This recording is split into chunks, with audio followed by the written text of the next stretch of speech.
की हत्या कर दी गई है। जन्मदिन की पार्टी देने आयुष शुक्ला को बुलाया गया। घर से साथ ले जाकर मौत के घाट उतारा गया है। असद ने चाकुओं से गोदकर मौत के घाट उतारा है। बड़ी खबर आपको बता दें, आरोपी ने दोस्तों से बताया कि मैंने आयुष को मारा है। पुलिस की टीम आरोपी असद की तलाश में जुटी है। थाना 24 क्षेत्र के चौड़ा गांव की पूरी घटना है।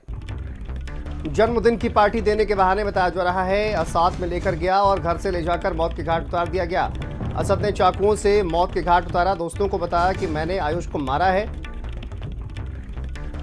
नोएडा से ये बड़ी खबर आपको बता दें सामने आ रही है, जहां पर एक किशोर की हत्या कर दी गई है। पुलिस की टीम फिलहाल आरोपी असद की तलाश में जुटी हुई है। चाकुओं से गोदकर एक 14 वर्षीय किशोर की हत्या कर दी गई है। बड़ी खबर नोएडा से सामने आ रही है।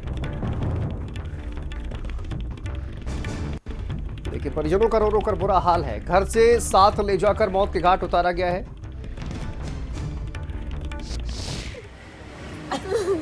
मेरा एक ही बेटा है जिसका नाम हैप्पी है, आयुष शुक्ला है। मेरे बच्चे को एक का लड़का बुला लाया बर्थडे के बहाने कि चल बर्थडे है मेरा, और मेरे बच्चे को कमरे में मार डाला किचन में चाकुओं से भोंक के। क्या नाम है उनका? असद नाम है, असरद असरद का भाई और एक दोस्त। कहाँ रहते हैं वो? के 12 चौड़ा में रहते हैं, किराए के मकान। और आप लोग कहाँ रहते हो? हम तो सेक्टर 20 में रहती हूँ। उसके दोस्तों ने बुला के लेके गए और उसका मर्डर कर दिए। केक के बहाने लेके गए थे, केक काटने के बहाने। हमें यही जानकारी मिली कि बच्चे को मार के नाले में डाल दिया गया है। जब हमने काफी छानबीन किया तो कल रात में हमें इन्फॉर्मेशन मिला कि आपके बच्चे का मर्डर कर दिया गया है। आरोपी फरार हैं। हम चाहते हैं कि बच्चे को न्याय मिले। सर ये गए हैं बर्थडे पार्टी में, लड़के इनको बुला के लेके गए थे 14 तारीख। वहाँ पे सर लेके गए, फिर केक को कटवाए साथ में और 6-7 लोग थे। इनको वहाँ पे चाकू जो कुछ पाया हो गया हो, वो सामने हम लोग थे नहीं वहाँ पे, लेकिन उसको बुरी तरीके से मारते हैं जान से। फिर नाले में मारने वाले असद और बिरजू।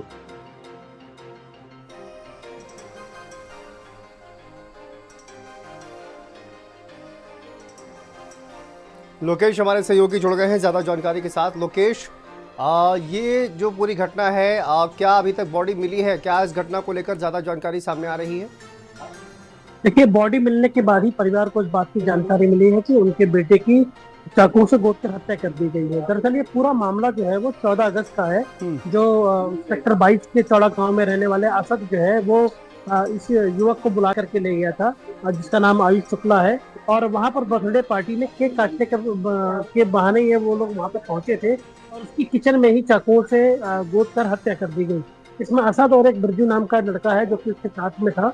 पुलिस को परिवार को इस बात की जानकारी नहीं थी। उन्होंने अगले ही दिन थाना 24 में उसकी गुमशुदगी की रिपोर्ट दर्ज कराई और जब कल करीब 10 दिन के बाद उसकी डेड बॉडी सेक्टर 54 के नाले से मिली है, तब जाकर इस बात का खुलासा हुआ कि बिल्कुल एक ऐसी ही घटना कारित की गई है जिसमें जो असद है उसने आयुष की चाकू से गोदकर हत्या कर दी है।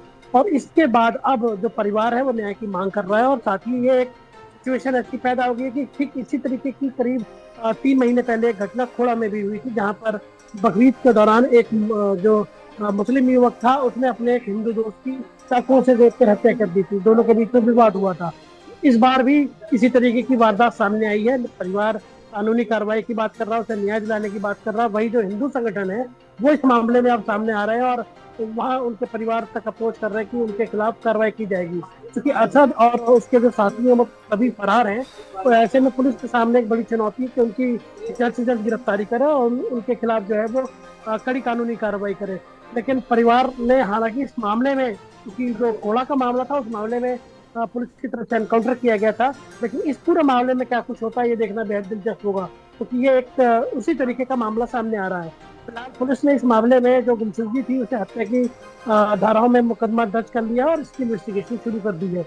परिवार के लोग जो है वो फिलहाल पोस्टमार्टम कराने के बाद डेड बॉडी का अंतिम संस्कार करने की बात कह रहे हैं, लेकिन अंतिम संस्कार कब करेंगे? मुझे लगता है कि इस मामले में और ज्यादा अब राजनीति शुरू होगी, क्योंकि पूरा विवाद इस हत्या के पीछे क्या है, या जब तक असद गिरफ्तार नहीं होता तब तक ये क्लेरिफाई नहीं हो पाएगा कि आखिर ये हत्या की असल वजह क्या बनी।